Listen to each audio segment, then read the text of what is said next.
At 18 years old, Lucas Harper had exactly $126 left to his name. Beside him stood his 14-year-old brother Noah, carrying a backpack that was almost bigger than he was. 3 days earlier, they had been forced out of the tiny apartment they called home. Their mother was gone. The rent was unpaid. The landlord had changed the locks. And suddenly, two brothers who had never spent a night on the street were sleeping wherever they could find shelter. The first night was a bus station bench. The second was beneath a fishing pier. The third was inside an abandoned picnic shelter while freezing wind blew in from the lake. Every morning, Lucas woke up with the same question. How long could he protect Noah like this? Then, on the fourth day, they stumbled across a public auction near the lakeshore. Most people came looking for boats, trailers, or fishing equipment. At the far edge of the property sat something nobody wanted. An old boat shed leaning toward the water. Half the roof had collapsed. The windows were broken. The paint had peeled away years ago. It looked less like a building and more like something waiting to fall into the lake. When the bidding started, nobody raised a hand, so Lucas spent $100 of their last $126 and bought it. People laughed. One man actually shook his head and said, "That place won't survive another winter." Maybe he was right. The shed had no electricity, no running water, no heat. But for two homeless brothers with nowhere else to go, it was the closest thing to a home they had seen in days. They spent the next 3 weeks cleaning, repairing, and fighting to keep the old structure standing. Every loose board mattered. Every dollar mattered. Every meal mattered. Then one afternoon, while replacing a rotten section of wall, Noah's hammer punched through a hidden space nobody knew existed. Behind the boards sat an old iron chest covered in dust, locked, forgotten, hidden for decades. And engraved on the lid was a family name that stopped Lucas cold. Harper. Their name. At that moment, neither brother had any idea that the abandoned boat shed they bought for $100 was hiding a secret buried for generations. A secret that would change everything they thought they knew about their family. But before we discover what was inside that locked chest, let me know in the comments, where are you listening from? And what time is it where you are right now? I always enjoy seeing how many different places around the world these stories reach. And if you love survival stories, hidden family secrets, and incredible second chances, don't forget to subscribe to the channel. Now, let's go back to the day two brothers lost everything and began the journey that would lead them to that forgotten boat shed by the lake. The last normal day of Lucas Harper's life began with a leaking ceiling. He woke before sunrise when a cold drop of water landed directly on his forehead. For a moment, he lay still on the worn couch in their apartment, staring at the stained ceiling above him. Another drop followed, then another. Rain tapped steadily against the windows while water found its way through cracks in the roof. Lucas sighed and sat up.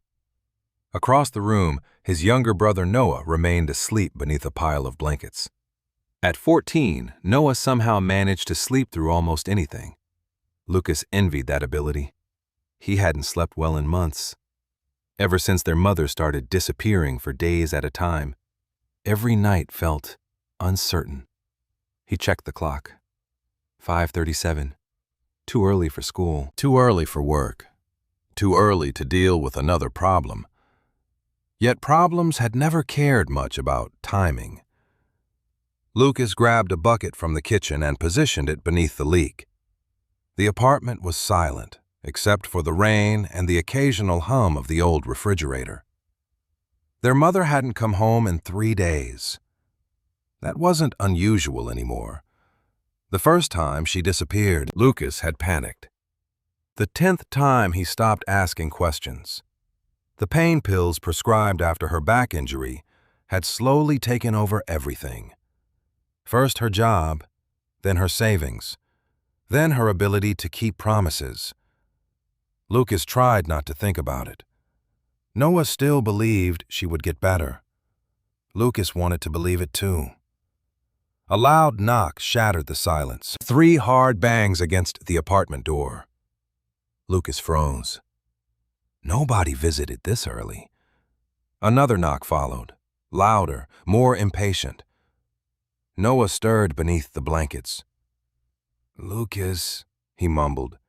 "Stay there," Lucas said quietly. His stomach tightened as he approached the door. Deep down, he already knew. When he opened it, a heavy-set man in a gray jacket stood in the hallway. Behind him waited another man carrying a clipboard. Lucas recognized both immediately. Mr. Dawson, the landlord. The expression on Dawson's face told him everything. "Morning, Lucas." It wasn't a friendly greeting. Lucas swallowed. "She's not here." Dawson nodded. "I figured." The landlord looked tired more than angry. That somehow made the situation worse. 3 months. Lucas looked down. 3 months of unpaid rent. He knew. Everyone knew. "Can we have a little more time?" Dawson sighed heavily. "I've already given more time." Noah had quietly appeared behind Lucas now. The younger boy rubbed sleep from his eyes and immediately sensed something was wrong. "What's happening?" Nobody answered right away. Dawson looked uncomfortable. The man with the clipboard avoided eye contact entirely. Finally, the landlord spoke. "The apartment has been repossessed." Noah frowned. "What does that mean?" Lucas already knew. The answer arrived before Dawson could say it. "It means we're leaving." Silence filled the room. Noah stared at him. "Today?" Lucas nodded slowly. Dawson shifted awkwardly. "I'm sorry, boys." Lucas almost laughed. The apology felt meaningless now. The rent hadn't been paid. Bills hadn't been paid. This outcome had been approaching for months, like a storm everyone could see on the horizon. The only surprise was that it had taken this long. For the next 2 hours, they packed everything they could carry. The process felt strangely unreal. A few clothes, school supplies, family photographs, Noah's baseball glove, a flashlight, 2 backpacks. That was all. Years of life reduced to what could fit on their shoulders. At one point, Noah found an old framed photograph of their father. The picture showed him standing beside a fishing boat, smiling beneath the summer sun. Noah stared at it quietly. "Do you think Dad would know what to do?" Lucas paused. Their father had died in a boating accident 9 years earlier. Sometimes it felt like yesterday. Other times it felt like another lifetime. "Probably." Noah nodded sadly. "Yeah, probably." When everything was packed, they sat together on the couch one final time. The apartment looked smaller now, empty, forgotten, like a place nobody had ever lived. Lucas glanced toward the front door every few minutes. Part of him expected their mother to walk through it at the last second, to apologize, to fix everything. She never came. Around noon, Dawson returned. This time he carried a set of new locks. The message was clear. It was over. Noah stood slowly and adjusted his backpack. "Where are we going?" Lucas forced a smile he didn't feel. "We'll figure it out." The truth was, he had no idea. They walked out of the apartment building carrying everything they owned. Rain still fell lightly from gray skies. Several neighbors watched from windows. Nobody said anything. Lucas couldn't decide if that made it better or worse. By the time they reached the sidewalk, Noah looked back one final time. What if Mom comes home? The question hit harder than Lucas expected. He looked toward the apartment building, toward the life they were leaving behind. Then he shook his head. She'll know where to find us. The words sounded more confident than he felt. They started walking. Neither had a destination. They simply moved forward because standing still felt impossible. By late afternoon, they reached the downtown district. Hunger had already become a problem. Lucas checked his wallet. $126. That was everything.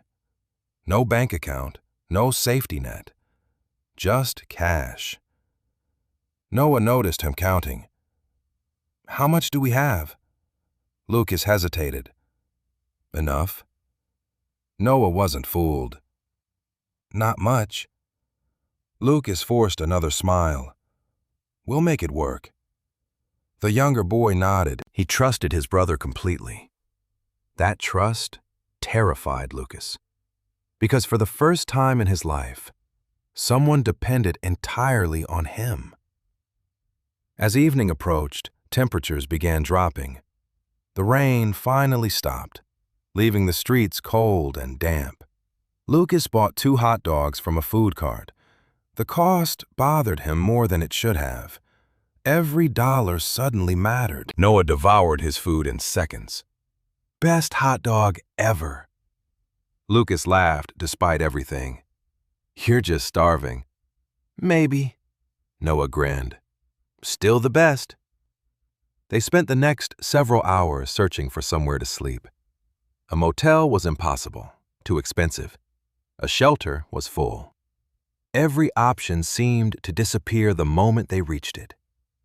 By 10 o'clock, exhaustion weighed heavily on both of them. Finally, they found a covered bench inside an old bus terminal that remained open overnight. It wasn't comfortable. It wasn't safe. But it was dry. Lucas sat with his back against the wall while Noah curled up beside him. Within minutes, his brother was asleep. Lucas stayed awake much longer, watching people come and go, listening to distant traffic, thinking about tomorrow. For the first time, he truly understood what had happened. They were homeless. The word felt strange inside his head, heavy, permanent.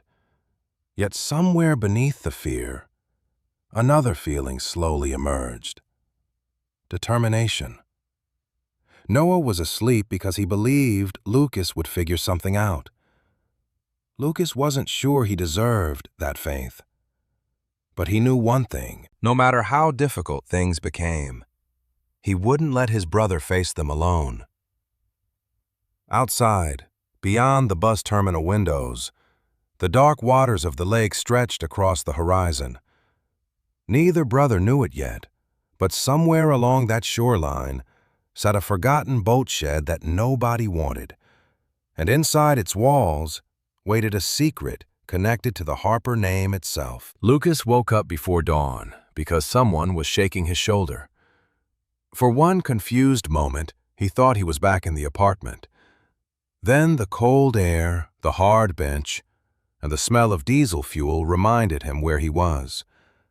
A security guard stood over him. "You boys can't sleep here." Lucas blinked several times. Noah was still asleep beside him, curled beneath his backpack like it was a pillow. The younger boy looked exhausted. Lucas rubbed his eyes.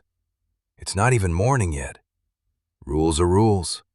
The guard didn't sound cruel, just tired, like he'd had this conversation many times before. Lucas glanced toward the terminal windows. Outside, darkness still covered the city.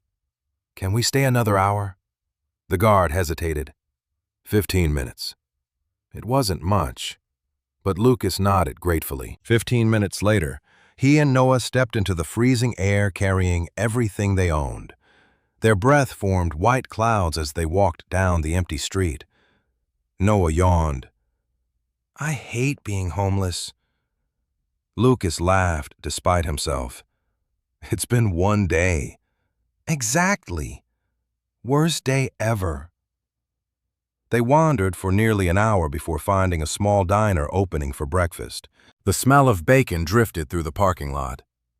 Noah's stomach growled loudly enough for both of them to hear. Lucas checked his wallet. $126 had already become $117 after yesterday's food. Every purchase felt dangerous now.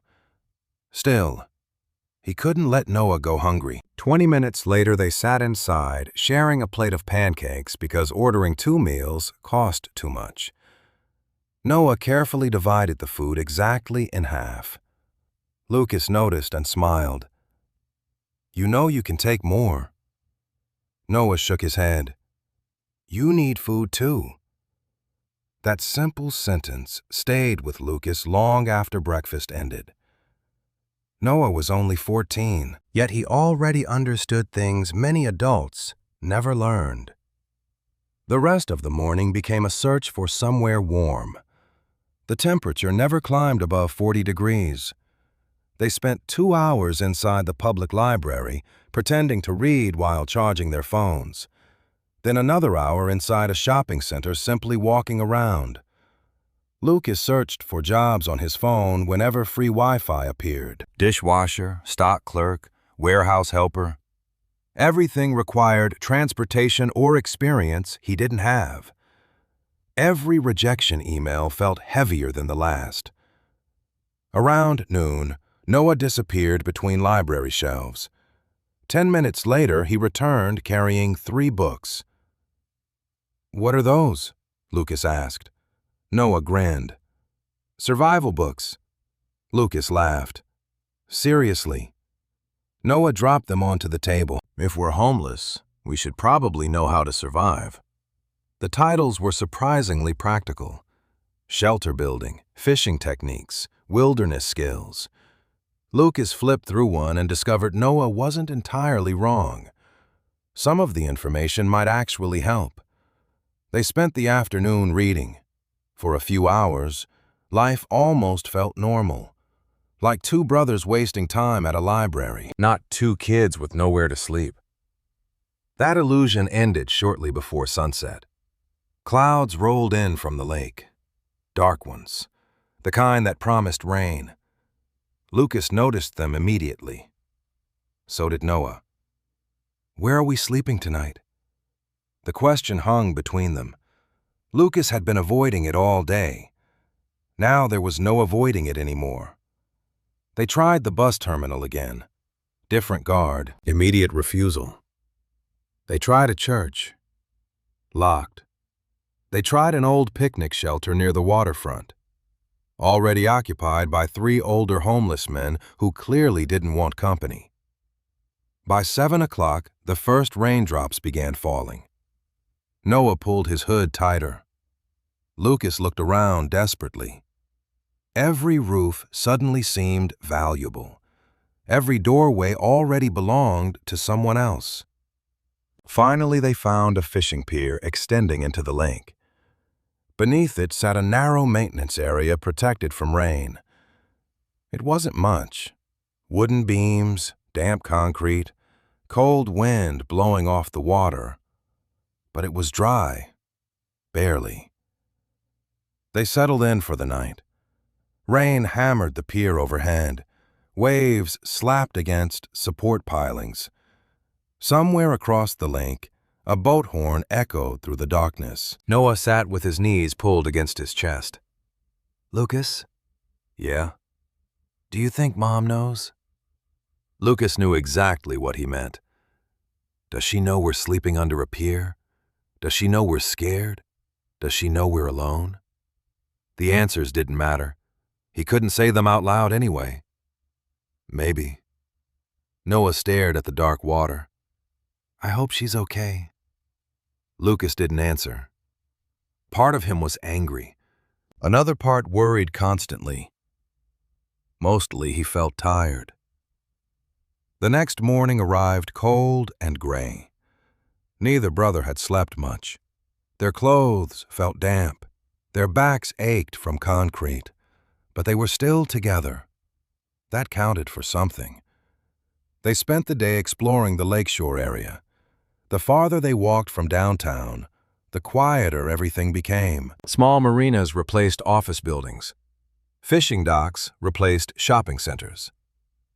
Around midday, they noticed an old man sitting beside the water repairing a fishing net. He looked about 70, weathered face, thick beard, hands that clearly spent a lifetime working outdoors. Noah immediately slowed down. "That net is huge." The old man looked up. "Big fish require big nets." Noah grinned. "Did you catch any?" "Not yet." The old man smiled. "But hope costs less than bait." Noah laughed. Within minutes they were talking. His name was Walter Benson, retired fisherman, local legend according to several people who waved as they passed. Lucas remained cautious at first. Experience had taught him not to trust strangers too quickly. Yet Walter possessed an easy calm that made conversation feel natural. Eventually, the older man noticed their backpacks, their tired faces, their reluctance to mention where they lived. He didn't ask direct questions. He didn't need to. "Rough week," he said quietly. Lucas nodded. Walter looked toward the lake. "When I was 19, I slept in an overturned rowboat for 2 months." Noah blinked. "Really? Really?" Walter chuckled. "Worst mattress I've ever owned." Noah laughed immediately. Even Lucas smiled. For the next hour, Walter shared stories about storms, fishing trips, and life around the lake. Most seemed random, yet every story contained some lesson hidden inside. Eventually, he pointed toward the water. "People think survival starts with food." Noah listened carefully. "It doesn't." Walter shook his head. "Nope. Survival starts with shelter." The old fisherman pointed toward several boats rocking gently in the marina. "A hungry man can survive days. A wet, cold man can lose the fight in one night." Lucas remembered the rain beneath the pier, the freezing wind, the sleepless nights. Walter was right.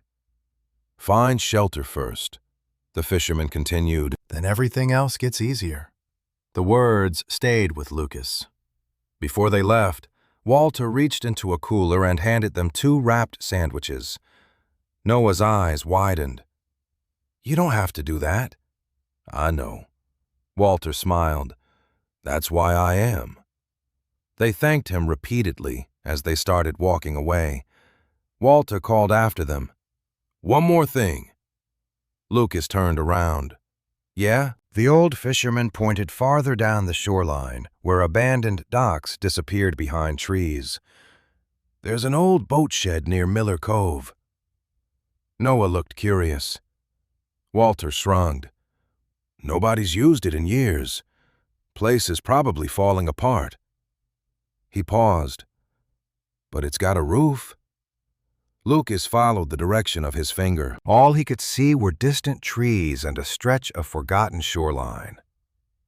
At the time, the suggestion seemed insignificant. Just another abandoned building, another place nobody wanted.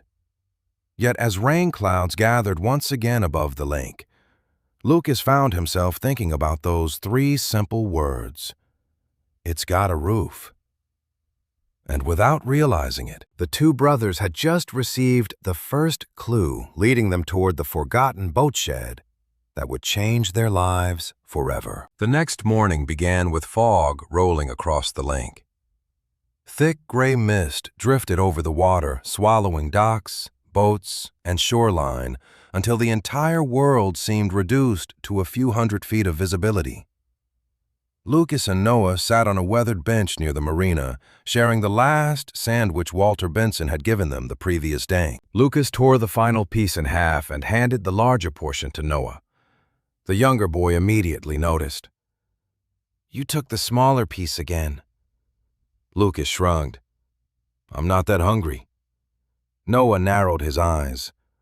That's a lie. Lucas smiled. Maybe. Hunger had become a constant companion, not unbearable yet, just persistent.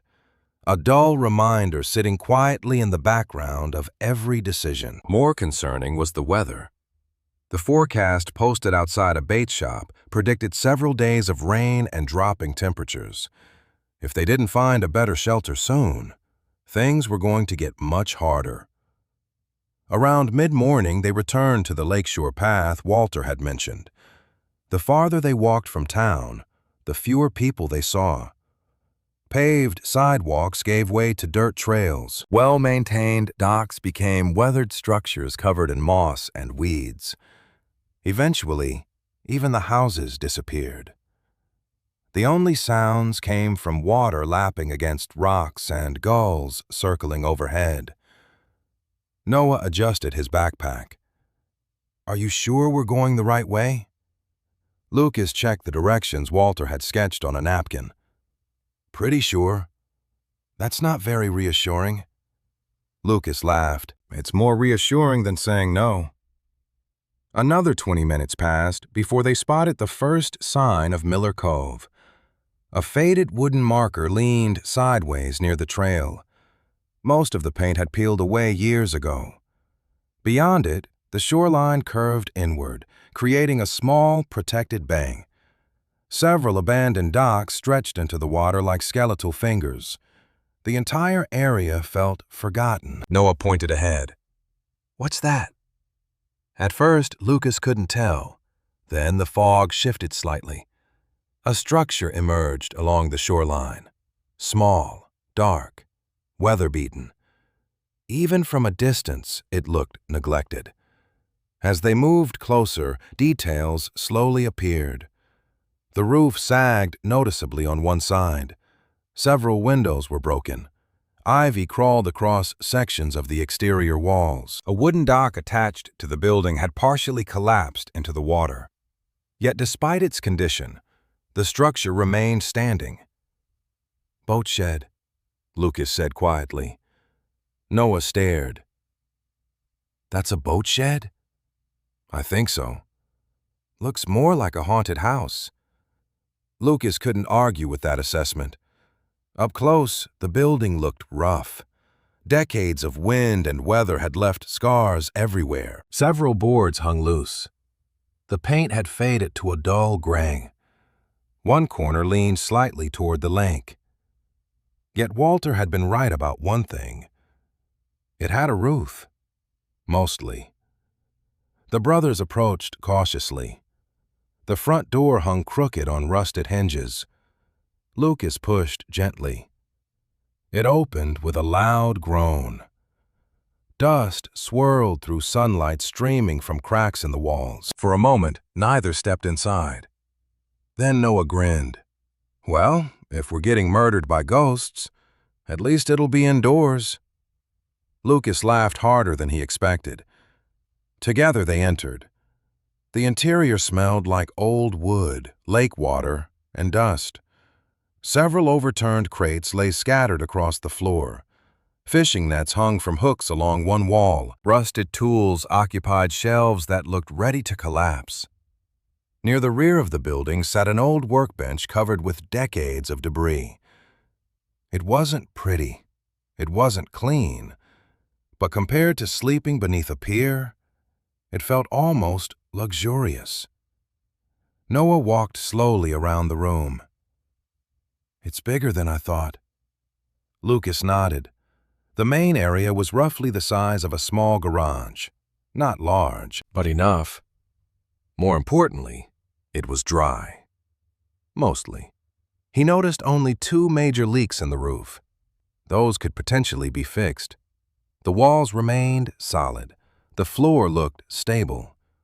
The windows were a problem, but not impossible. For the first time in days, Lucas felt something close to optimism. Then they heard an engine. Both froze instantly. a pickup truck appeared near the shoreline road. Lucas motioned for Noah to stay quiet. The truck slowed as it passed the boat shed. An older man driving glanced toward the building for several tense seconds. Lucas worried they would be ordered to leave. Instead, the truck continued down the road and disappeared around a bend. Noah exhaled. That was stressful. Get used to it. They spent the next few hours exploring the property. Behind the shed stood a small clearing covered with tall grass. Near the water rested several abandoned rowboats. Most were too damaged to use. One looked salvageable. Barely.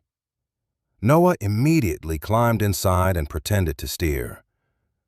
"Captain Noah Harper reporting for duty." Lucas rolled his eyes. "Captain Noah Harper is about to fall into the lake." Noah laughed and jumped back out. Moments like that mattered. They reminded Lucas that despite everything, Noah was still a kid. Around noon, they discovered a small metal box nailed near the workbench. Inside were old utility notices and paperwork. Most had deteriorated beyond recognition. One document remained partially readable. Lucas brushed away dust. The paper mentioned an auction held nearly 15 years earlier. Ownership of the property had apparently changed multiple times. Then the trail went cold. Nobody seemed interested in the place anymore. That realization sparked an idea. By afternoon, they returned to town and visited the county office. After nearly an hour of waiting, Lucas managed to speak with a clerk. The woman searched several records and eventually found the property listing. The result surprised everyone. Technically, it's still available. Lucas blinked. Available? The county repossessed it years ago for unpaid taxes. The clerk shrugged. Nobody wanted it. Noah immediately grinned. Told you it was haunted. The woman laughed. Maybe, but if you really want it, there's a public surplus auction next week. Lucas glanced at the paperwork. Minimum bid, $100. His stomach tightened. $100. Nearly everything they had left. On the walk back toward the lake, neither brother spoke much. Finally, Noah broke the silence. We're thinking the same thing, aren't we? Lucas nodded. Probably. Noah looked toward the distant shoreline where the boat shed stood hidden by fog. If we buy it, we'd have somewhere to stay. A real place. Lucas checked the money remaining in his wallet. $126. Buying the shed would leave almost nothing. Food would become a problem. Everything would become a problem. Yet for the first time since losing their apartment, another possibility existed. A roof that belonged to them. A place nobody could force them to leave. That evening they returned to the boat shed and sat on the edge of the broken dock, watching sunset colors spread across the lake. The structure creaked softly behind them as wind moved through old boards. Noah tossed a pebble into the water. You know what's funny? What? Most people would see this place and run away. Lucas looked back at the weathered building, the broken windows, the sagging roof, the faded walls. Then he smiled. Yeah, Noah grinned. Good thing we're not most people. As darkness settled across Miller Cove, neither brother noticed a faint carving hidden near one of the support beams inside the shed. Time had nearly erased it. Moss partially covered it. Yet the mark remained. A simple symbol cut into the wood decades earlier. A symbol connected to a secret waiting patiently behind the walls. And in less than a week, Lucas Harper would spend $100 he couldn't afford to buy the forgotten boat shed that nobody wanted. The auction lasted less than 5 minutes. Lucas had imagined something larger. Crowds, bidding wars, excitement. Instead, a handful of people stood around folding tables outside a county maintenance building, while a bored auctioneer read through a list of unwanted properties. Most attendees were local investors searching for cheap land. Nobody seemed interested in abandoned boat sheds. Lucas and Noah stood near the back, clutching a folded sheet of paper that represented almost every dollar they had left. When the boat shed at Miller Cove finally appeared on the list, the auctioneer barely looked up. Property number 17, former boat storage structure, Miller Cove shoreline. Opening bid, $100. Silence. The auctioneer waited. Nobody spoke. One man checked his phone. Another yawned. Lucas felt his heart pounding. Noah nudged him. Do it. Lucas swallowed hard. 100. The auctioneer nodded. $100. Any other bids? Again, silence. Somewhere a gull cried overhead. The auctioneer glanced around the group. Going once. Noah squeezed his backpack strap tighter. Going twice. Lucas held his breath. Sold! The wooden hammer struck the table, just like that. It was over. Noah stared. That's it. I think so. We own a boat shed. Lucas laughed nervously. Apparently. By the time they completed paperwork and paid the county clerk, Lucas's wallet contained $26. 26. The number felt almost ridiculous. $100 had purchased a roof. It had also wiped out nearly everything they had. As they walked back toward Miller Cove, neither brother spoke much. The excitement of owning something mixed with the fear of having almost nothing left. Noah finally broke the silence. You know, we're officially crazy now. Lucas smiled. Probably. Most people buy food when they're broke. We bought a building. Noah grinned. A terrible building. Still a building. When they arrived at the boat shed that afternoon, the place somehow looked different. Nothing had physically changed. The roof still sagged, the windows were still broken, the dock still leaned toward the water, yet knowing it belonged to them transformed everything. For the first time in days, Lucas didn't feel like a trespasser. He felt like an owner. A very poor owner, but an owner nonetheless. Noah immediately claimed a corner near the workbench. This can be my room. Lucas looked around the single open space.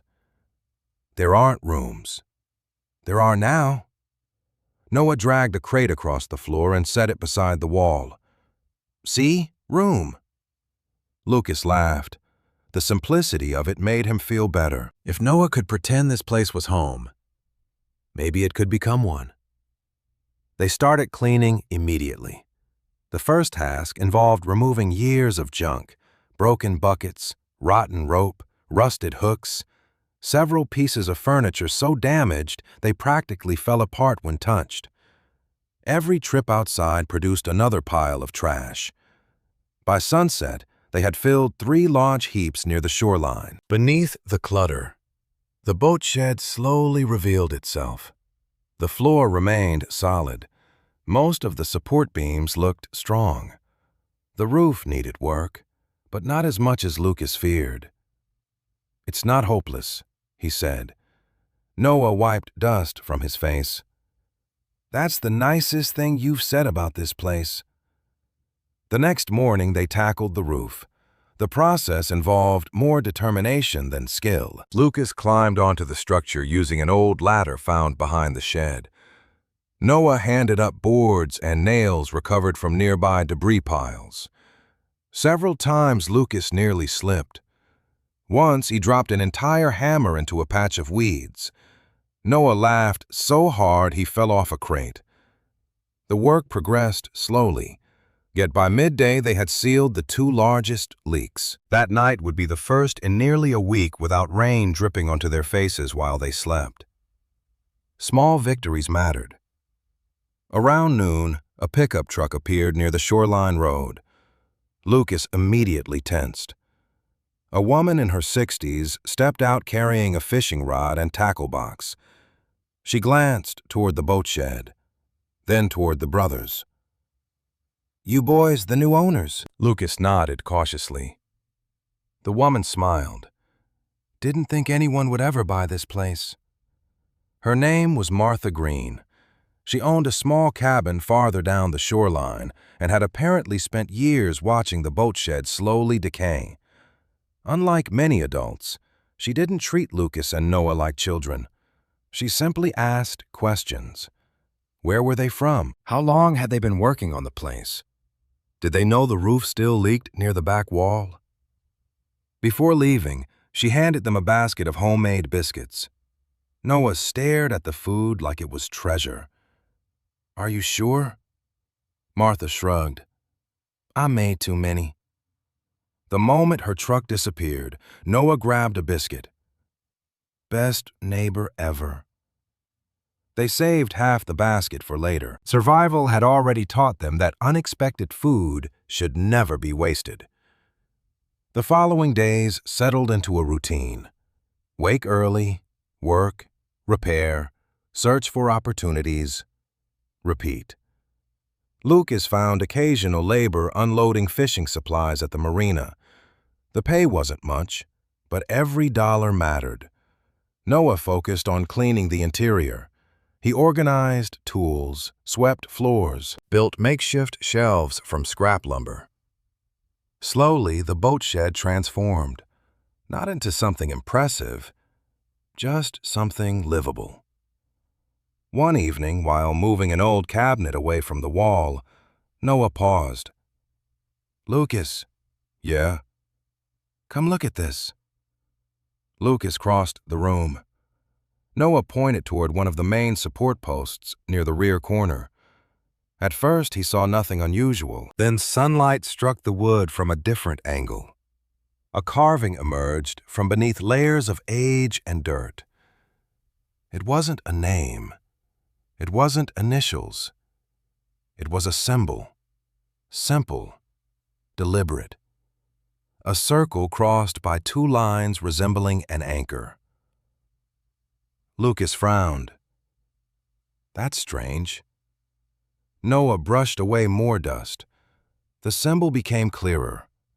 It looked old, much older than anything else in the building. "Think it means something?" Noah asked. Lucas shrugged. Probably belonged to whoever built the place. Yet he found himself staring at it longer than necessary. Something about the carving felt intentional, important. Nearby, other faint markings seemed hidden beneath paint and weathering, almost as if someone had left signs throughout the building. Later that night, after Noah fell asleep, Lucas examined the symbol again using a flashlight. The beam revealed small tool marks around the carving. Someone had spent time creating it. It wasn't random graffiti. It was a message. The question was what it meant. He eventually returned to his sleeping bag and tried to forget about it. There were more immediate concerns: money, food, winter. Yet as wind rattled the old boat shed and waves rolled gently against the shoreline, the carved symbol remained hidden in the darkness, silent, waiting. And somewhere inside the walls of the building, behind weathered boards and decades of dust, a locked chest sat untouched exactly where it had been hidden many years before. The first snow arrived 3 days later. Lucas noticed it while carrying a crate of fishing supplies across the marina. Tiny white flakes drifted through the air, melting almost immediately when they touched the ground. Most people ignored them. Lucas didn't. Every snowflake felt like a warning. Winter was coming faster than expected. By the time he returned to Miller Cove that evening, a thin dusting of white covered parts of the shoreline. Noah stood outside the boat shed, examining the lake. "Think it'll stick?" he asked. "Eventually." Noah groaned dramatically. "I hate cold weather." "You say that every year." "Because every year I'm right." Lucas laughed as they headed inside. The boat shed looked different now. Not finished, not even close, but better. The repaired sections of roof held firm. The workbench had been cleaned. Shelves lined part of one wall. For the first time, visitors could walk inside without tripping over junk every 3 steps. It almost felt like a home. Almost. The biggest problem remained food. Their money disappeared nearly as quickly as they earned it. Lucas spent mornings working at the marina whenever jobs appeared, loading bait shipments, cleaning docks, moving supplies. Some days brought $20. Some days brought nothing.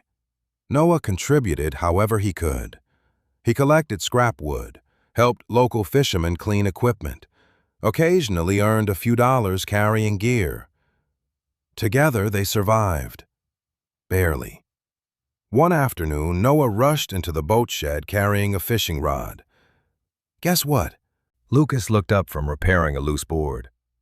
"What?" "Mr. Benson taught me how to fish properly." Lucas smiled.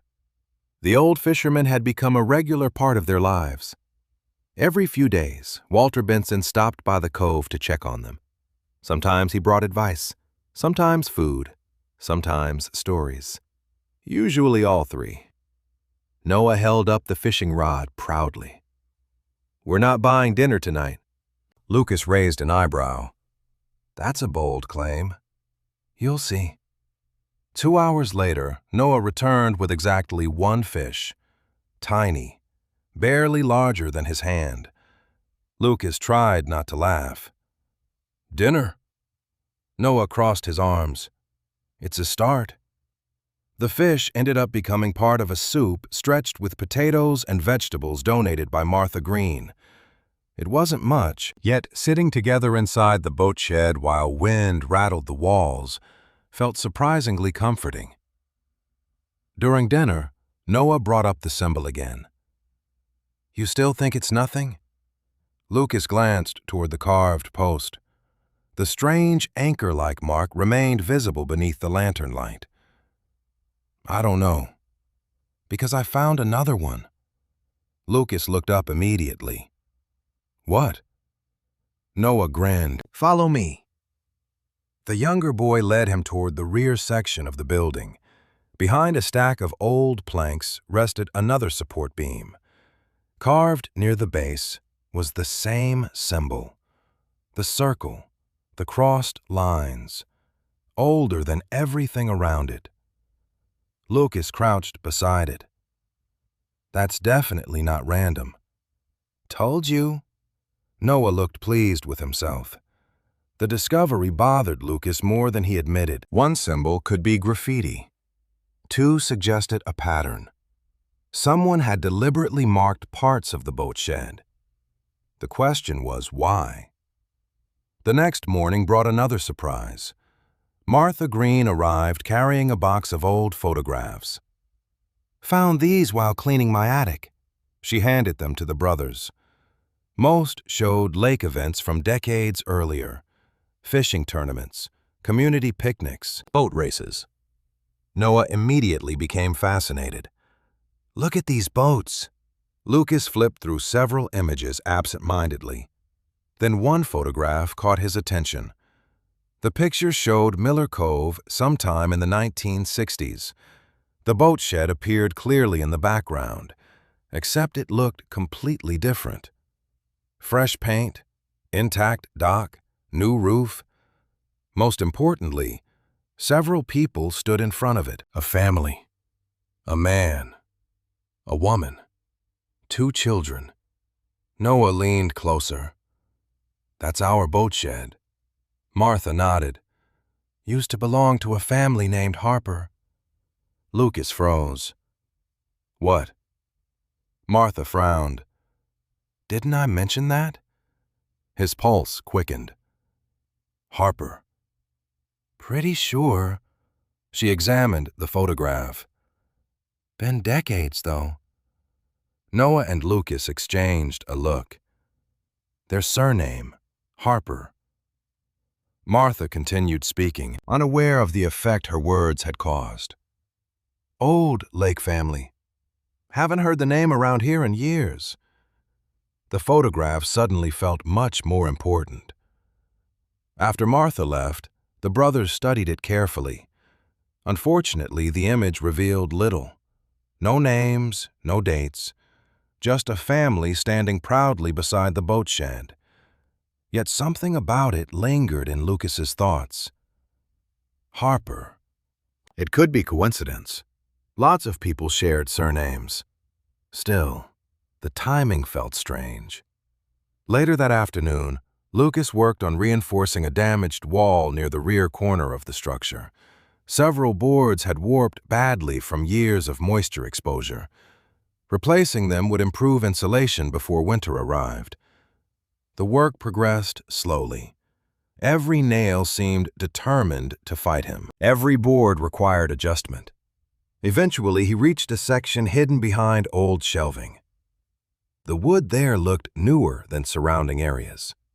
Not new, just newer. Different. Lucas paused.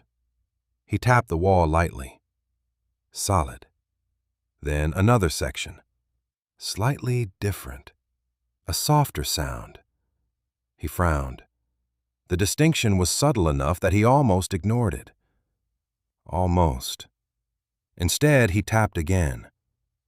Hollow. Lucas straightened. Noah. The younger boy appeared seconds later.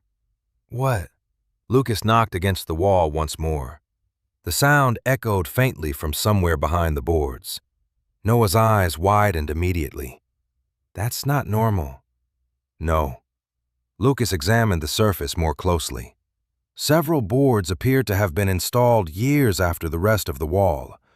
The nails didn't match, neither did the wood grain. Someone had altered this section intentionally. Think it's a storage space? Noah asked. Lucas wasn't sure, but his curiosity was growing quickly. For the next hour, they investigated carefully. The wall revealed no obvious opening, no hidden handle, no loose panel, yet the hollow sound remained. Something existed behind those boards. The question was, how much? As evening approached, Lucas decided to stop. Tomorrow. Noah looked disappointed. Seriously? It's getting dark. There could be treasure back there. Lucas laughed. There could also be rats. Noah considered that. Good point. Night settled across Miller Cove. Wind moved through bare trees along the shoreline. Inside the boat shed, lantern light flickered across old wood and repaired walls. Lucas lay awake longer than usual. His thoughts kept returning to the hollow space, the family photograph, the Harper name, the carved symbols. Individually, none meant much.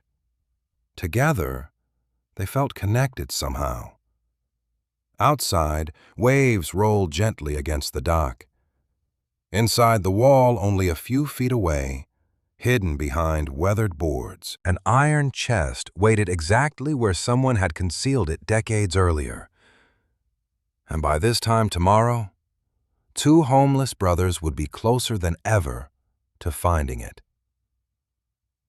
Lucas woke before sunrise with the hollow section of wall still occupying his thoughts. The moment he opened his eyes, he glanced toward the rear corner of the boat shed. In the dim morning light, the boards looked completely ordinary. Weathered wood, rusted nails, nothing remarkable. Yet he knew what he had heard.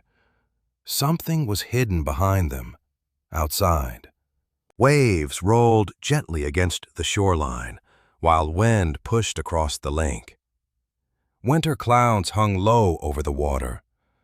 Another storm was coming. But for once, Lucas wasn't thinking about weather. He was thinking about what might be concealed inside the wall. Noah was already awake. That alone told Lucas how excited his younger brother was. Usually, Noah needed several attempts before leaving his sleeping bag. Today, he sat on a crate eating oatmeal while staring directly at the suspicious section of wall. "Can we start now?" he asked. Lucas laughed. "Good morning to you too. Can we?" After breakfast, Noah groaned dramatically. "You're the most patient person alive." "One of us has to be." The next 30 minutes felt endless for Noah. He finished eating first, then cleaned dishes, then organized tools, then paced around the shed. By the time Lucas finally grabbed a pry bar, Noah practically sprinted across the room. About time. They began carefully. The last thing Lucas wanted was to damage whatever might be hidden behind the wall. He slid the pry bar beneath the first board and pulled gently. The wood creaked. Dust drifted into the air. Several nails resisted before finally giving way with a loud crack. Noah immediately leaned forward. "Can you see anything?" "Not yet." The second board came free more easily, then a third. Behind them appeared darkness. Not much, just a narrow, empty space, but definitely something larger than expected. Noah grinned. "Told you." Lucas removed another board. The opening widened. Dust and cobwebs filled the hidden cavity. It looked untouched for decades. The brothers exchanged a glance. Neither spoke. They didn't need to. Both felt the same surge of curiosity. Another board came loose. Then another. Finally, Noah aimed a flashlight into the gap. The beam illuminated something metal. Both froze instantly. "Lucas?" "I see it." Hidden inside the wall sat an iron chest. Not a toolbox, not a storage bin. A genuine chest. Heavy. Old, covered in dust. For several seconds, neither brother moved. The discovery felt unreal. The chest occupied nearly the entire hidden compartment. Someone had deliberately built the wall around it, deliberately concealed it, deliberately left it there. Noah was the first to recover. "No way." Lucas laughed nervously. "That's exactly what I was thinking." Together, they removed enough boards to access the compartment fully. The chest looked older than anything else in the shed. Iron bands reinforced its corners. Rust covered much of the surface. A thick lock remained attached to the front. Yet what captured Lucas's attention wasn't the lock. It was the engraving on the lid. He brushed away years of dust using his sleeve. Letters slowly appeared beneath the grime. H. Harper. Noah stared. Harper. Lucas nodded slowly. Their surname. The same name from the photograph Martha had shown them. The coincidence felt too large to ignore now. The boat shed had once belonged to a Harper family. A hidden chest inside its wall carried the Harper name.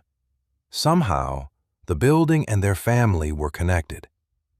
The question was how. Noah crouched beside the chest. "Think it's ours?" Lucas smiled.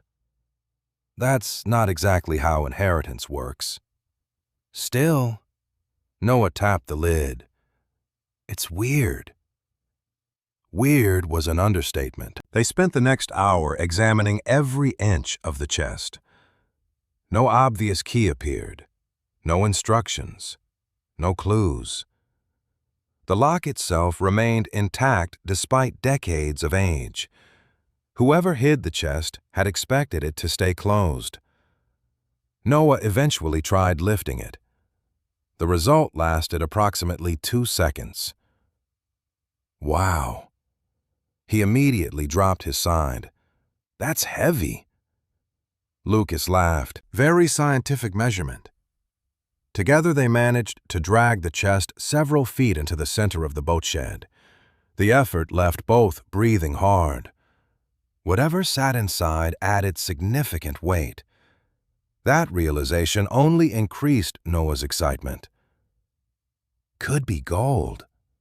Lucas rolled his eyes. It's not gold. Could be pirate treasure. Definitely not pirate treasure. Noah considered this. Old pirate treasure. Lucas laughed despite himself. The truth was he had no idea what might be inside.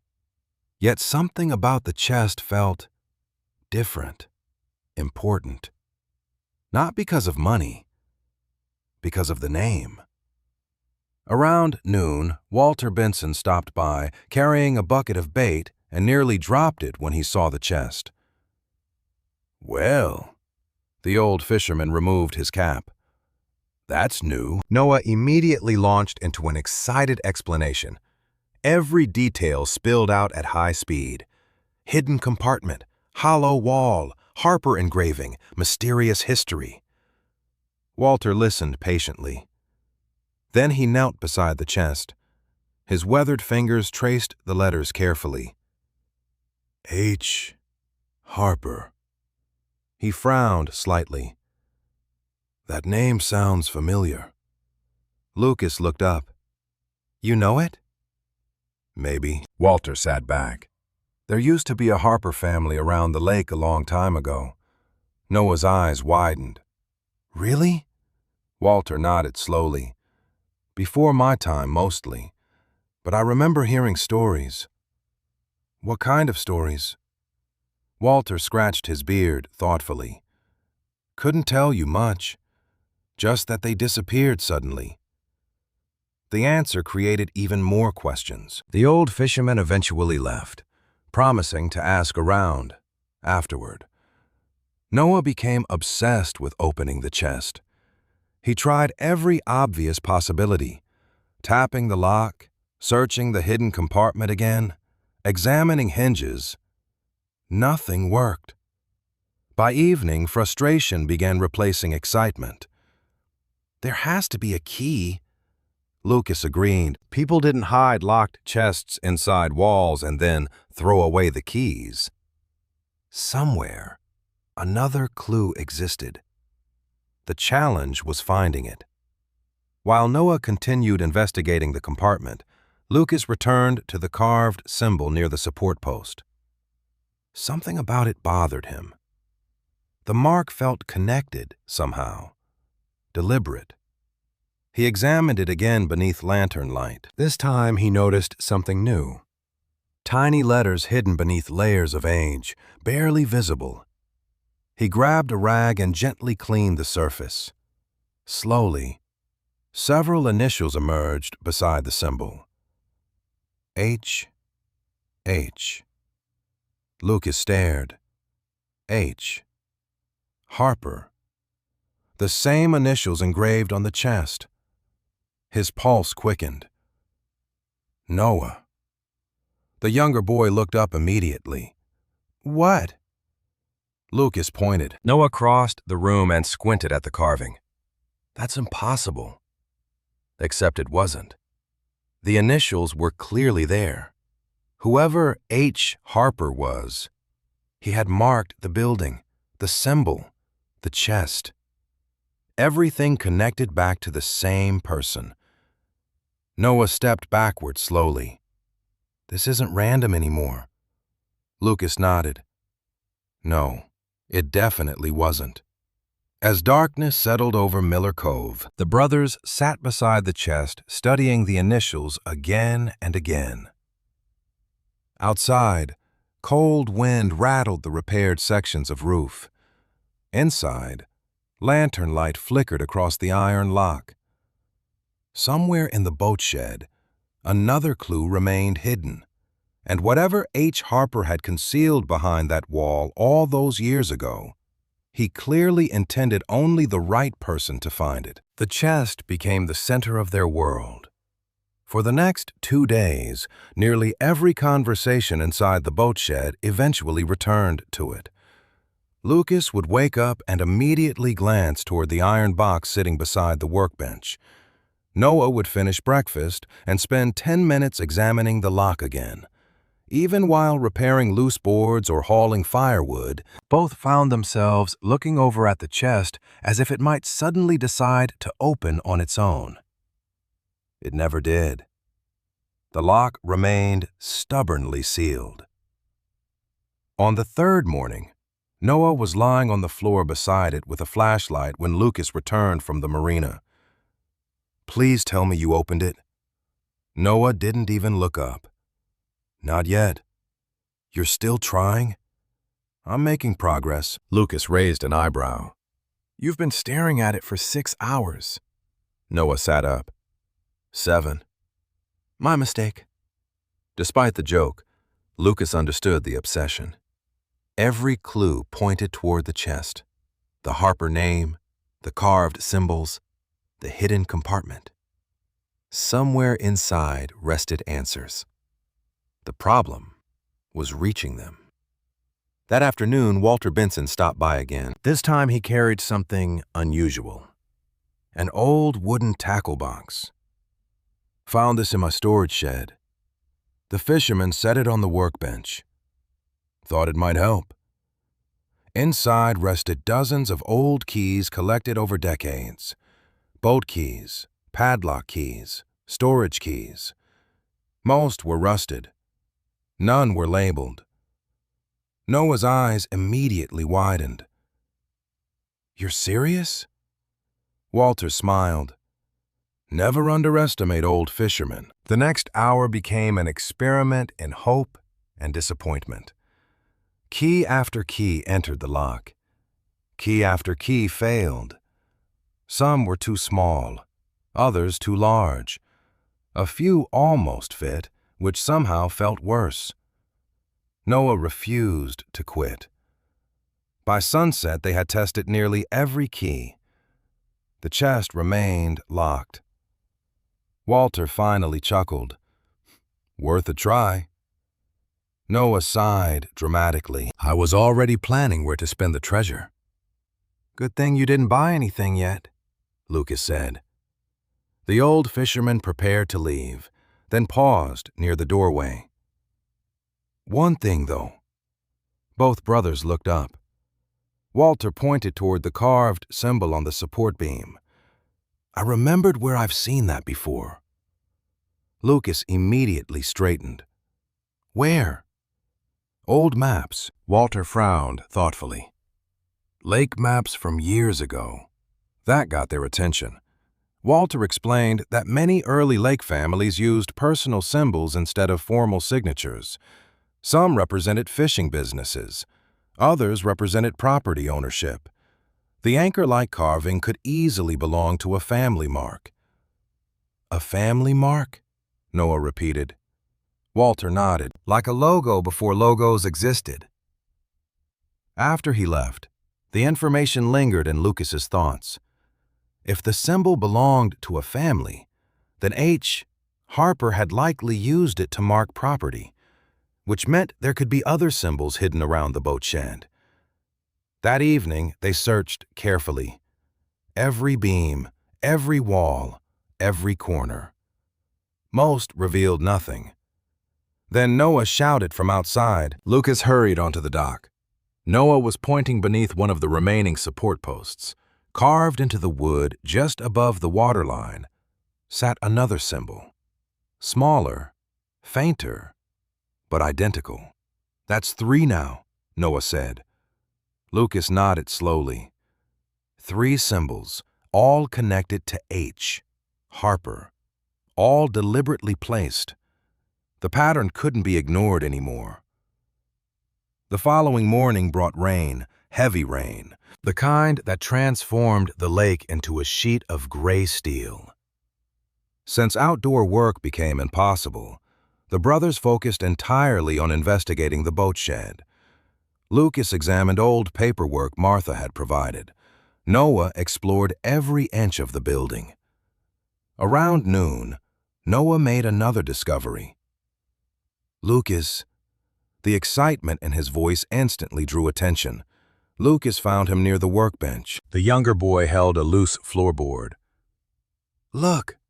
Beneath the board sat a narrow compartment hidden between support beams. Not large enough for the chest, just a small storage space. Inside rested a weathered leather pouch. Both froze. Carefully, Lucas lifted it out. The leather felt brittle with age. Inside, they found several folded papers and a single brass object. Noah grabbed the object first. It's a key. Lucas stared. Unlike Walter's collection, this key looked old, very old. Heavy brass, handcrafted. One side carried a tiny engraving. The same family symbol, the anchor inside a circle. Neither brother spoke for several seconds. Then Noah grinned. No way. Lucas looked toward the chest sitting across the room. His heartbeat quickened immediately.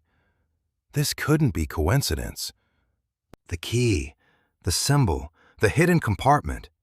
Everything fit together too perfectly. Yet before rushing across the room, Lucas examined the papers. Most had deteriorated badly. Water damage erased entire sections. One page remained partially readable. Several words survived.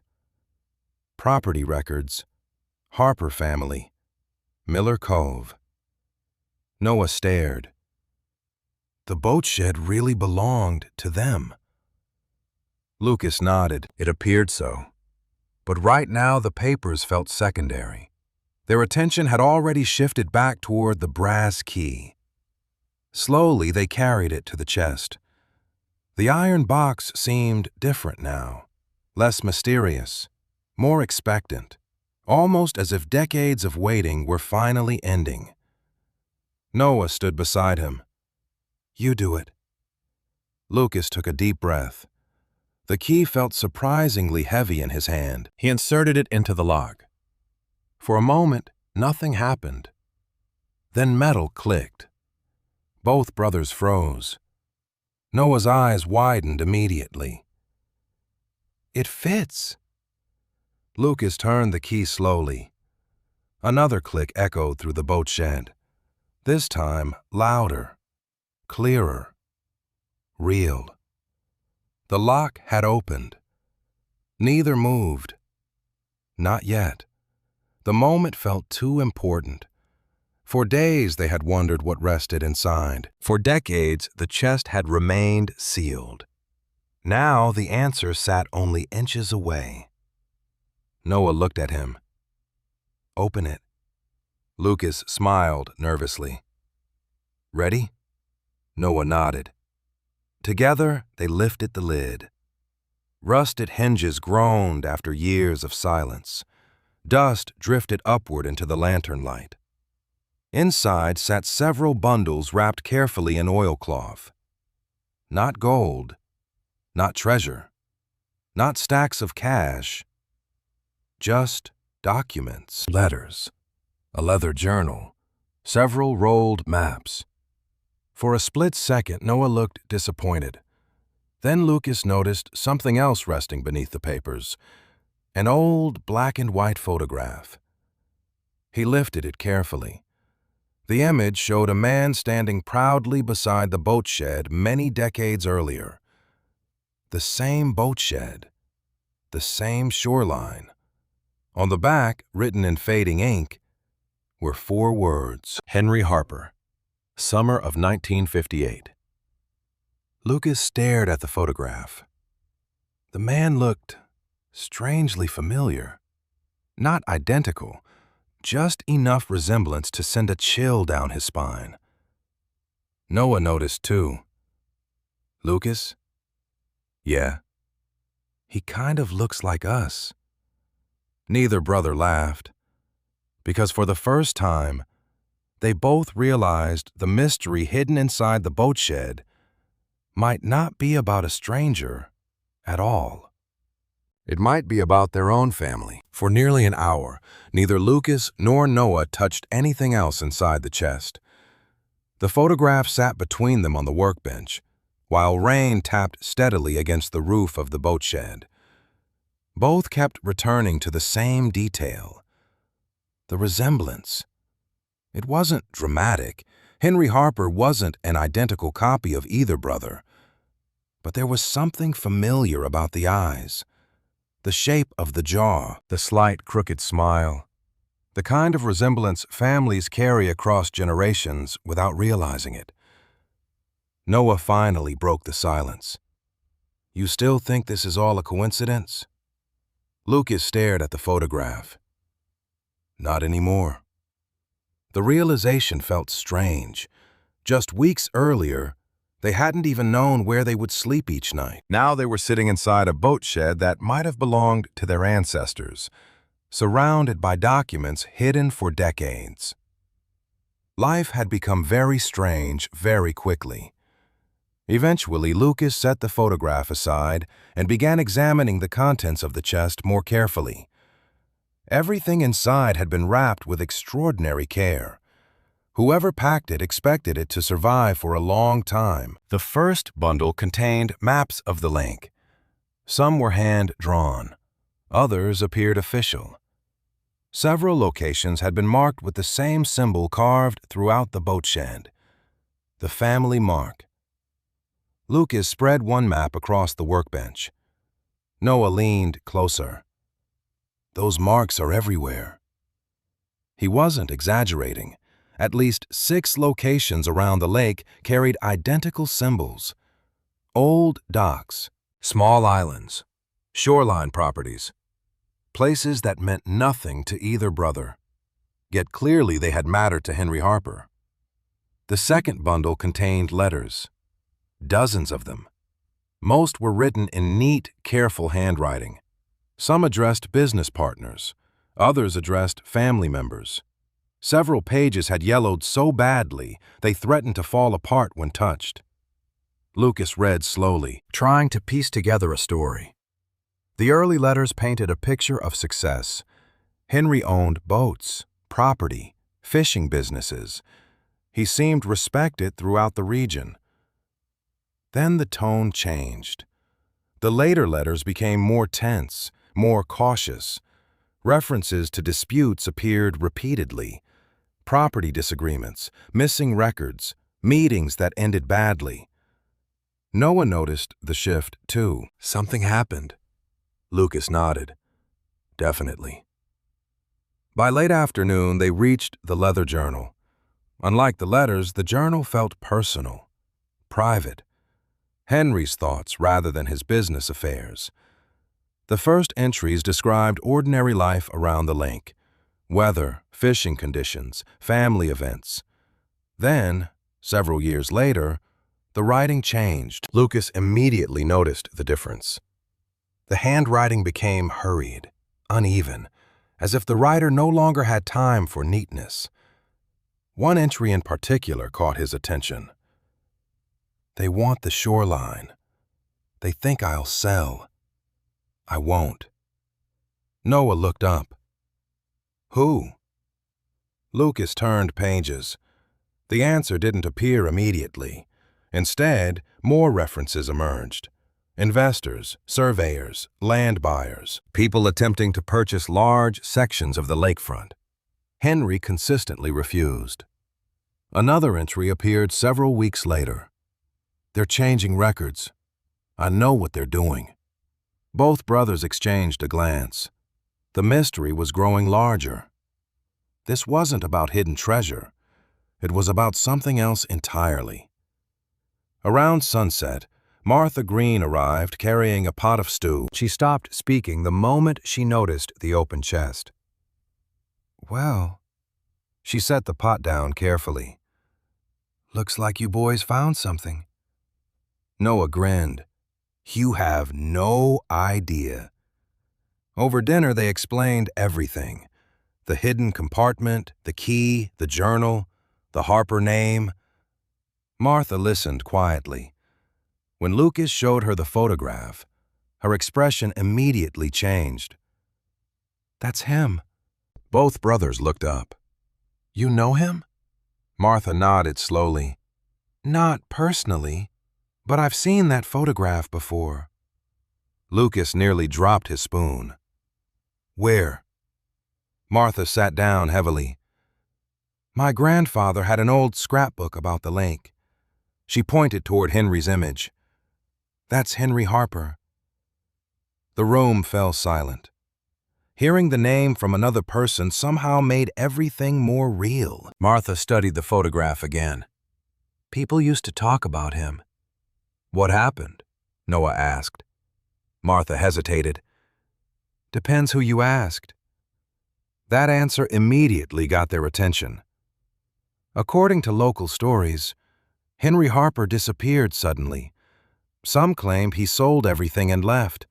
Others believed he lost his fortune. A few insisted he became involved in a legal dispute that ruined him. Nobody seemed to know the truth. Over time, the stories faded. Eventually, even the name disappeared.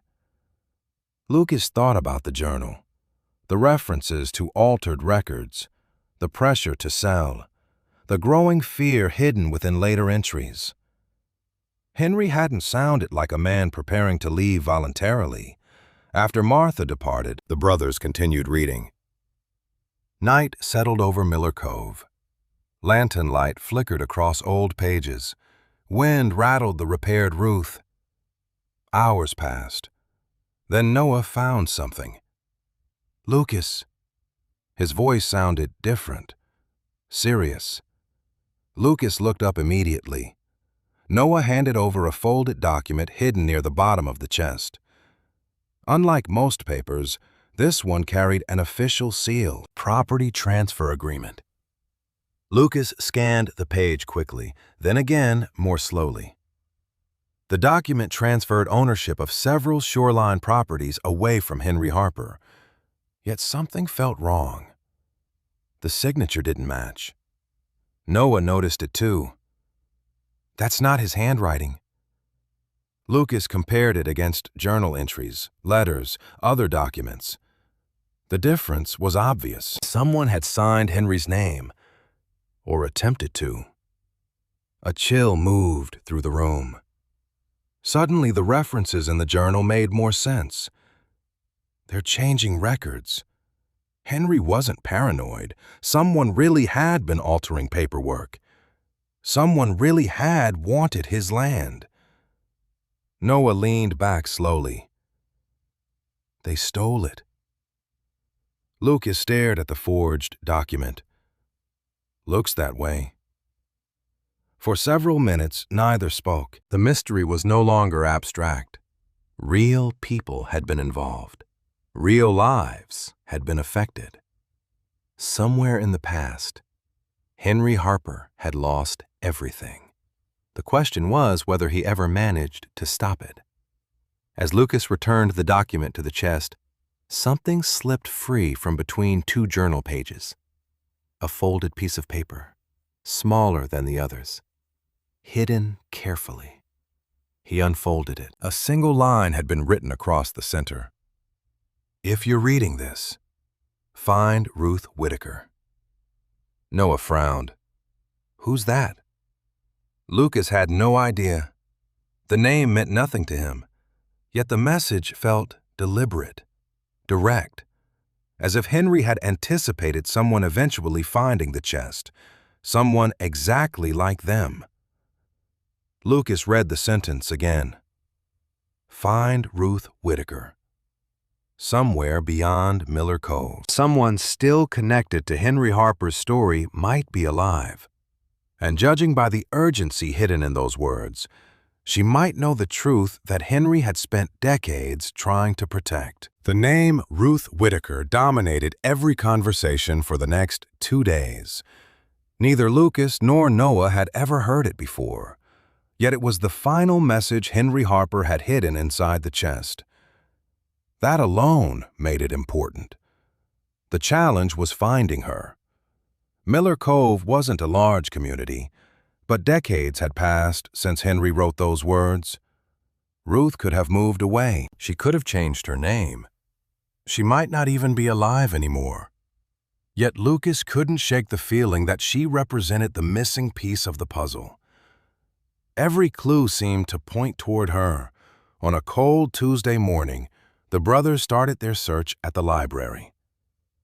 Mrs. Collins, the head librarian, had become familiar with them over the past several weeks. She smiled when they entered. "Looking for another mystery?" Noah grinned. "Actually, yes." Within minutes, they were surrounded by local history books, property records, and old community directories. Most searches led nowhere. Dozens of Whitakers appeared throughout county records, none connected clearly to Henry Harper. Hours passed. Noah grew restless. Lucas grew frustrated. Then Mrs. Collins returned carrying a dusty binder. "Try this." The binder contained historical voter registrations from decades earlier. Lucas flipped through pages carefully. Suddenly, a name appeared. Ruth Whitaker. Address, Lakeshore Road, Miller Cove. Noah leaned closer. "That's here." It was even more surprising. The address remained active. The property still existed. The realization sent a rush of excitement through both brothers. By late afternoon, they stood outside a small white cottage overlooking the lake. The house sat near a cluster of old maple trees. Wind chimes rattled softly on the porch. Everything about the place felt peaceful, timeless.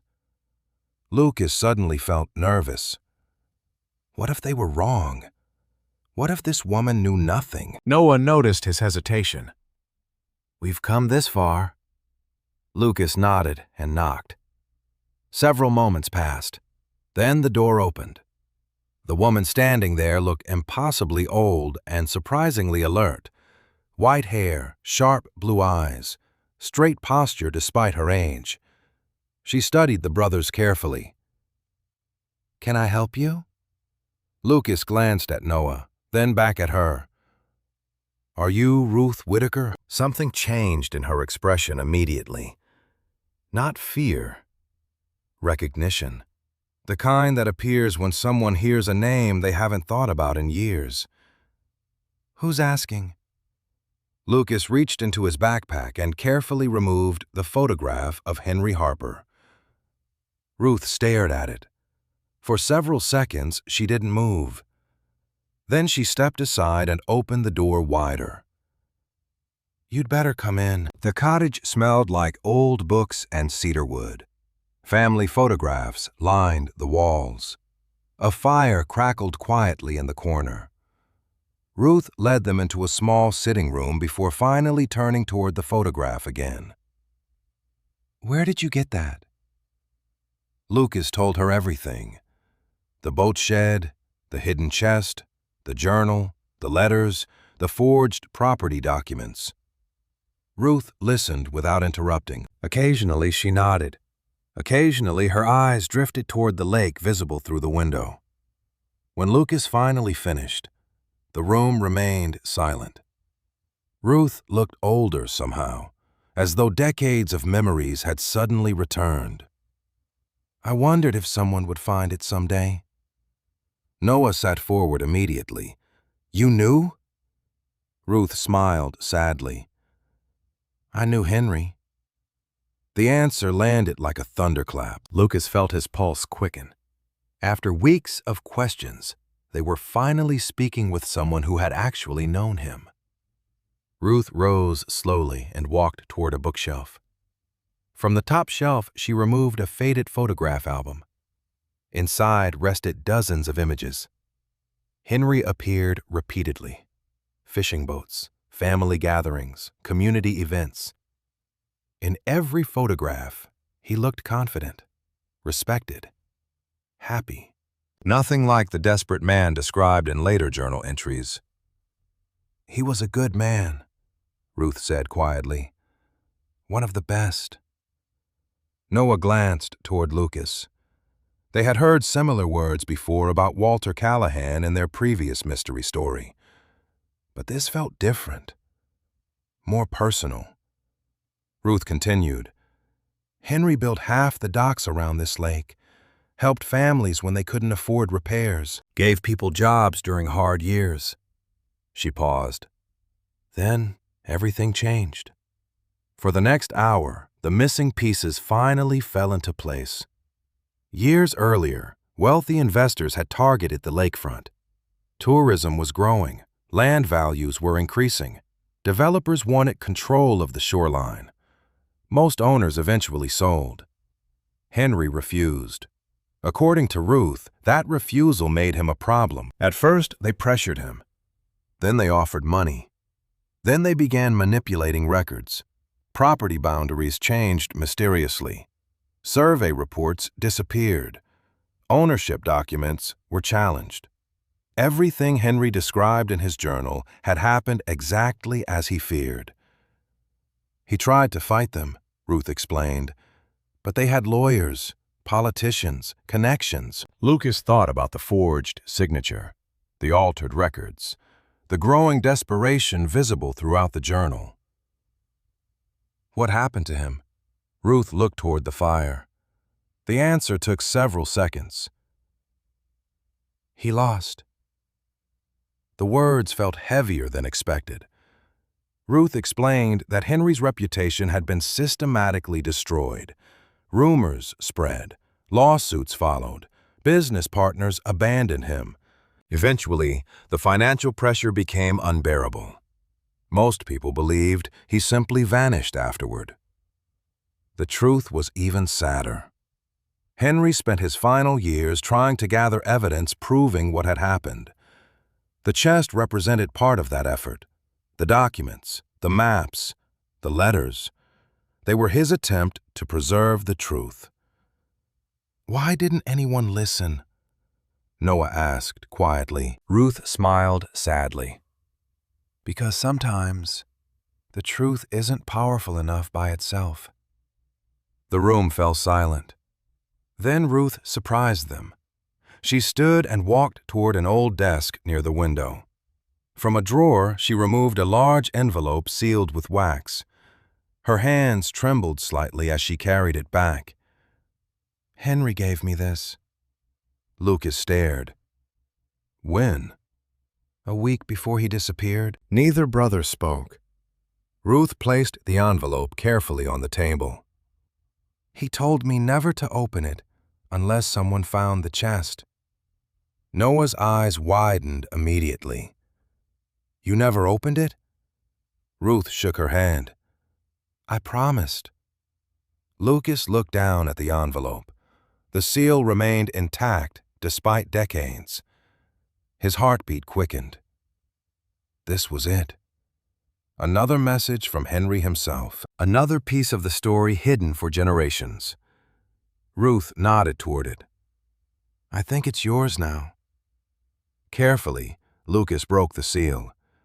Inside rested several documents. Most were legal papers, property maps, correspondence. Then he found a handwritten letter folded near the bottom. The moment he unfolded it, a small object slipped free and landed on the table. A brass medallion engraved with the Harper family symbol. The same symbol carved throughout the boat shed. The same symbol hidden inside the chest. Noah picked it up slowly. What is it? Ruth stared at the medallion, her eyes filled with emotion. Proof. Lucas turned his attention to the letter. The first sentence immediately made his breath catch. If you're reading this, then someone finally found what they tried so hard to erase. Suddenly, the room felt very quiet, because for the first time, Henry Harper was about to tell his story in his own words. Lucas read Henry Harper's letter 3 times before the full meaning settled in. The handwriting matched the journal perfectly, strong in some places, shaky in others. The words felt less like a document and more like a conversation carried across generations. Henry described everything: The pressure from developers, the forged records, the corrupt deals hidden behind closed doors. Most importantly, he described the evidence he had collected. According to the letter, copies of contracts, survey reports, and financial records had been distributed among several trusted friends before his disappearance. The chest contained only part of the truth. The rest had been hidden elsewhere. "He knew they were coming after him," Noah whispered. Ruth nodded slowly.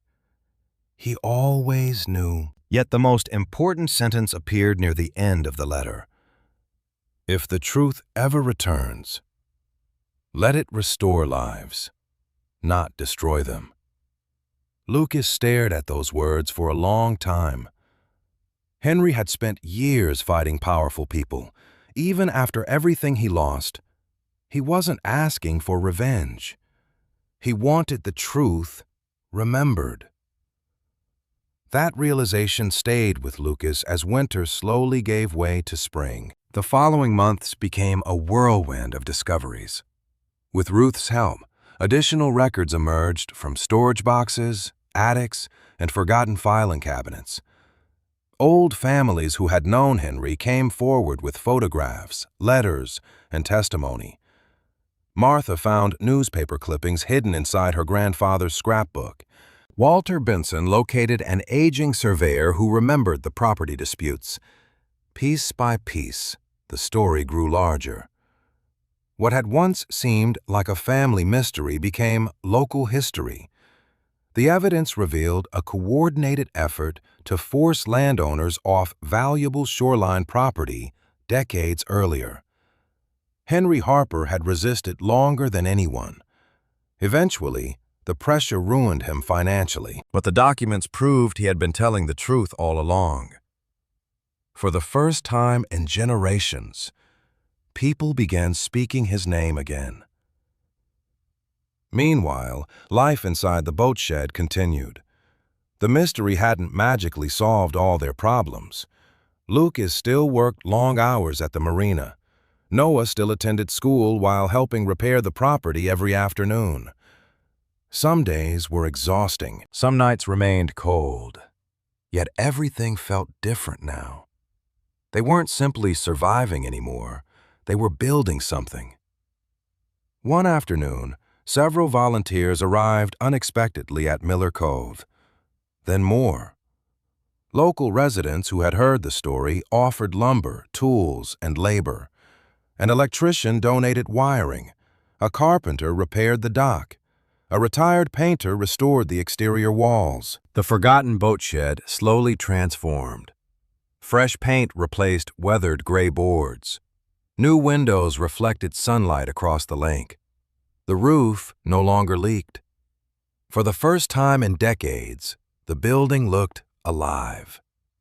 Noah loved every minute of it. "People actually care," he said one evening while helping install new shelves. Lucas smiled. "Turns out they do." The biggest surprise arrived in early summer.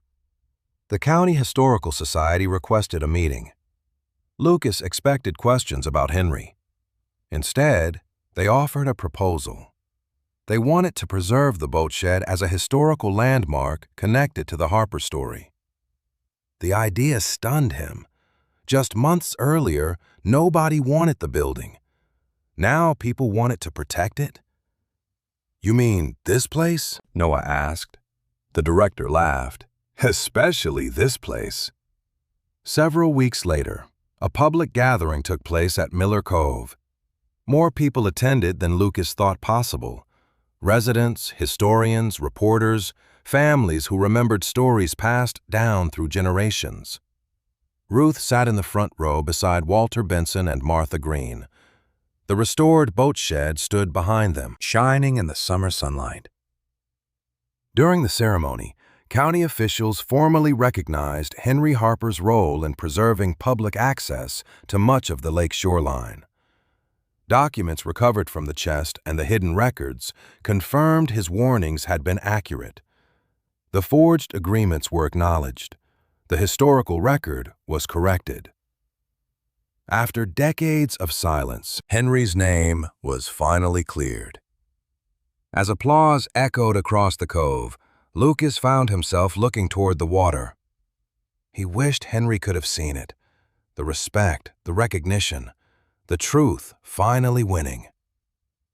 Yet somehow, part of him believed Henry had expected this moment. Otherwise, he never would have hidden the chest, never would have left the letter, never would have trusted the future. After the ceremony, Ruth handed Lucas a small wooden box. "This belonged to Henry's daughter," she said quietly. Inside rested family documents, photographs, and a simple family tree. Lucas studied it carefully. There, several generations back, appeared names he recognized. His grandfather, his great-grandfather. Henry Harper truly was family. The discovery felt strangely emotional. For most of his life, Lucas believed he came from nothing. A broken home, lost opportunities, endless bad luck. Now he realized something different. He came from people who fought, people who endured, people who protected what mattered even when they lost everything. That knowledge changed him. By the end of summer, other changes followed. A local foundation offered Lucas a scholarship for marine engineering studies. Noah earned recognition at school for a history project based on the Harper documents.